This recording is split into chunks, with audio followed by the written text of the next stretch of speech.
26.3 Millie Galloway. Introduction. According to Adams et al. 2010, VO2 max is the maximum amount of oxygen that can be taken in by, transported in, and utilised by the body during incremental exercise. VO2 max can be measured to assess the amount of oxygen a person can actually breathe in and utilise. Measuring someone's VO2 max can be an indicator of a person's health. A lower VO2 max would indicate a lower level of health. This is because more strain will be put on your heart, as the heart will have to beat harder to pump the oxygen around the body, due to the person having a lower level of oxygen being taken in and utilised. According to DNA Fitness Advice 2020, a person with a lower VO2 max trainability would likely see smaller improvements, and improvements would take longer to occur. Accessed 28/02/2020. This could mean that in regard to an athlete measuring VO2 max for a sporting performer, it would indicate if an athlete would improve their fitness at a faster or a slower rate. Athletes with a higher VO2 max may be more suited to long distance events such as marathon running or long distance cycling events, such as the Tour de France, as the body has a higher access to oxygen, and therefore the body and muscles are provided with more energy over a longer period of time, compared to other sports where there may be less need for energy, such as anaerobic sports like sprinting. However, it could be argued that they need to have high VO2 max to help them recover. When finding out about VO2 max, there are direct and indirect methods of measurement. The direct measurement for VO2 max is the gas analysis. This is the best test we can do, where the participant runs whilst breathing into a machine. The computer calculates the amount of oxygen being taken in and being breathed out, and then the computer analyses the person's VO2 max. In the gas analysis, there is also the method of using the Douglas bag collection, where it looks at what the participant is exhaling and then uses this to calculate the VO2 max of the participant, so they're both quite similar. The VO2 max is calculated when the oxygen consumption remains at a steady state despite a more intense amount of exercise. Therefore, these tests are usually conducted on an exercise bike or a treadmill where the intensity can be increased. According to Duffield 2002, the gas analysis test provides evidence that there is no impact on the test-retest reliability. There are indirect measures of testing for a person's VO2 max. These methods are indirect because they don't physically measure the gas entering and leaving the lungs, and therefore they use other methods of calculating the VO2 max. These indirect tests can be split into maximal and submaximal tests. The maximal tests are the yo-yo test, the multi-stage fitness test, which we will look at, and the Cooper run, whereas the submaximal tests are the resting heart rate and max heart rate, age, height and weight, plus the Chester, Forestry, Queen's and Harvard step test. We're going to look at the Queen's College step test as well. Moving on to the method now. The method for the multi-stage fitness test is as follows. Cones are set out 20 metres apart. These are the cones the participants run between. The instructor needs to download or buy a copy of the multi-stage fitness test recording. The participants line up at one side of the cones. When the bleep begins, they run to the other set of cones before the second bleep. When the second bleep sounds, then the participants should run again back to the other set. If the client misses 2 bleeps in a row, then they must drop out. They can also drop out if they can no longer continue. They should record the level and the shuttle within that level that they got to. The step should be 41 centimeters high in the Queen step test. The recording should be downloaded or bought, the same as the multi-stage fitness tests. However, there are different recordings for females and males, and this should be taken into account. The participant steps up and down for 3 minutes at the rate of the recording. Once completed, the participant should immediately measure their heart rate for 15 seconds and record it. And that is their result for the Queen step test. However, before a test is conducted, there have to be pre-test preparations for ethical and safety reasons. The first part of the pre-test preparations is that the researcher has to provide participants with a PAR-Q, which is seen below here. The participants also have to sign an informed consent form. An informed consent would be a formal document with a date and a title. The informed consent would then go on to explain what the test consists of and what the participants would experience, and if there were any risks to the participant. The participant would read, acknowledge and agree to the test, followed by both the participant and the instructor signing and dating the document. Another form that would need to be completed for the test is a risk assessment. A risk assessment would need to be completed for the purpose of trying to avoid injury and what precautions could be put in place to aid the avoidance of injury. My risk assessment for the multi-stage fitness test I have put in includes falls and slips and trips. For both tests, prior to the testing being conducted, the equipment should be checked and made sure that it is correct, standardized equipment for the test that is being conducted. For example, it's important to make sure in the Queen Step test that the surface that you are stepping onto has been set up correctly and is not broken and vulnerable to snapping when pressure is put upon it, as this could cause injury.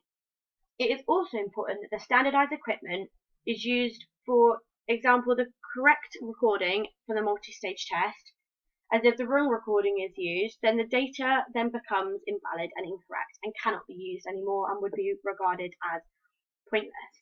It is important to make sure that the participant is correctly prepared before the test. There are many ways that you can make sure the participant is prepared for the test, such as conducting a warm-up to ensure that the body is ready for what it is to undergo, and therefore also reducing the risk of injury.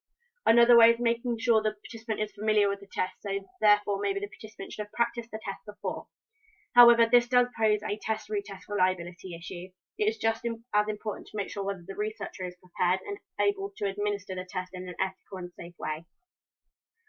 A good way to assure this is, in this case, is to make sure the researcher is qualified and has the correct methods of administration. Results. We used indirect measures to figure out a participant's VO2 max. There are many online calculators that can aid you in calculating the VO2 max. I used Mac 2020. The website is easily found by typing in Brian Mac through any search engine. These websites can be found at the links www.brianmac.co.uk. These links both have the calculators to calculate indirectly the person's VO2 max of the participant. If these tests were accurate and reliable, then the results should be the same from both the tests. If they are not identical, they should be very similar. As these tests are supposed to be testing for the same thing and therefore should yield similar results, if you look at the results gained by this participant though, from both calculators, you can see the results are not the same and are not extremely similar. First, there were differences between the test itself. Both tests were conducted twice and therefore should show the same results as they are done at similar times, and therefore there should be little to no difference in the results for the Queen Step test. There was a difference between the results. The first test, the results were calculated. It showed that test 1 gave a result of 34.5. However, the second test that was conducted gave a result of 35, and therefore could show that perhaps one of the tests were not run correctly, or perhaps the test was not very reliable, as they are presenting differing results. This means that we cannot accurately show whether these results are the same as what you would have got if you used the gold standard test, being gas analysis, as you don't know which of the results are the correct result for the participant, and therefore you cannot know for sure whether these tests are valid. However, we would presume that the tests are flawed currently, as the results differ. There is a further point of interest, as the results for the two multi-stage fitness tests also differ quite dramatically. As the participant scored level 2.2 on their first attempt and increased to level 4.4, which is doubling, it is also important to note at this point that the normative data according to Brian Mac would put both of these results in the very poor section, therefore implying that the participant needs to work on their cardiovascular endurance. In order for this to improve, I would prescribe the participant starts an exercise plan. An ideal week, in my opinion, should be a run on Monday, Wednesday and Friday, all of which should be 5 kilometers. As this is an adequate run, but without also pushing the participant too far, as they are obviously struggling with their fitness. The other days they should have off, as I don't want to push them too far. The practice of the 5K should show improvements rapidly. However, from the participants' data, their weight and height of 59 kg and 157 centimeters gives them a BMI in the healthy category. And therefore I would not prescribe that the participant uses a diet plan, as they have an adequate diet that is causing the participant to maintain a healthy weight. Furthermore, according to Brian Mac 2012, the participant is also very poor according to the female section, and therefore they need to work up to keep up with other females, especially if they are to participate competitively. If the athlete does compete competitively, then the exercise plan should be of a higher intensity than the original exercise plan. It is important that if they compete competitively, then they would need to make sure that the other days, Tuesday and Thursday, they are participating in their sport of choice. In this case, the participant swims, so they should be making sure that they are swimming during those days in order to maintain their level of fitness and skill in their chosen sport. After looking at the results gained from the test, this means the means were calculated so that you would find a mean for the VO2 max for both Queen Step Test and the multi-stage fitness test. The mean for the Queen Step Test is 32, however the VO2 max for the multi-stage fitness test is 27. Therefore, there is a difference of 5. This is an issue because this is a whole category according to normative data used by Brian Mack 2012. Therefore, this poses to be an issue as there is no way of knowing which of the pieces of data is accurate, and therefore it will be difficult to assign this person to a category and compare them to normative data. Discussion. These tests were conducted on a group of individuals and the data was collected and put into statistical tests, and therefore the data can be compared to one another. When looking at the statistical test conducted, you can see the p-value. In order to find the p-value, you have to look for the significant f-value in the table. This value indicates that if the data is statistically significant or not. This is important when there is a correlation. This test looks at the correlation between the Queen Step Test and the multi-stage fitness test. The p-value was calculated as 0.0018884322, and when finding whether or not the data is significant, it is decided whether the figure is below 0.05, and it can be classed as highly significant if it is below 0.001. And therefore, this data shows that there is significance in the data, and there is a correlation between the Queen Step Test and the multi-stage fitness test. It is important to realise that this means from our data collection, which involved 27 participants, that there was a statistically significant correlation, meaning that the data matches to a degree and shows similar results.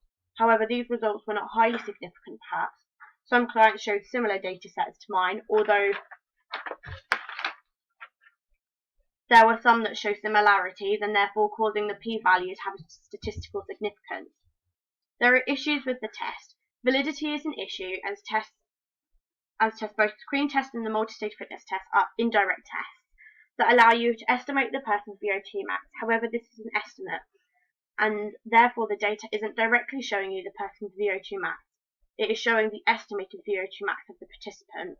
This questions the test's validity. The test could also be argued as unreliable. There is also the issue of the reliability, meaning that mainly the test retest, especially with the multi-stage fitness test. The multi-stage fitness test allows you to drop out when you feel you can no longer continue. The issue with this is the participant may feel demotivated and just drop out even if they are able to continue. This happened to one of the participants as they dropped out early and stated that they didn't like the test, as 2 of the participants so didn't want to continue. Another issue is whether there is an issue in the way you score the test, as 2 of the participants, when the test was conducted on, dropped out when they hit a new level. One participant dropped out at level 5 and the other dropped out at level 10. This is an issue as perhaps the participant could have continued, but they dropped out when they hit the level that may be deemed good enough but not actually their best, which is needed to calculate the participant's VO2 max, as it is a maximum. Rosdiana Agus et al. 2019 also acknowledged that there can be an element of human error in the bleep test, although not clear in their study whether they are referring to the human error of counting what shuttle the participant has reached, or similarly to the point about motivation and motivation's effect on the bleep test result. Holmerbeek, Jill, and Anthony J. Amorose, 2005, also acknowledged that the motivation can affect people differently, and that some people respond better to different styles of leadership, and therefore perhaps adding a layer to the argument that these tests aren't always as reliable, as there is an inter-researcher reliability issue, meaning that the test results can change between the different types of instructors, so the tests are not always going to yield the same results without having the same instructor. The gold standard test is not always the correct test for the participants to do. The participants have to be able to afford the method of testing. The gold standard test is not always affordable and can be pricey. You need specialist equipment to conduct the test, and therefore the equipment may not be readily available for the participants. The other issue is that the participants can feel uncomfortable with the mask on their face, and therefore the test may yield results that are not the most accurate results. The test should also be conducted by professionals that are qualified so that the test can be conducted properly. The gas analysis is not very suitable for replicating sporting conditions, therefore the test doesn't always show how a person will perform in their chosen sport. The test also would not be suitable for those that are new to the sport, as the test would be too expensive and hard to conduct for those who aren't thoroughly invested in this, and the gas analysis can be quite intimidating.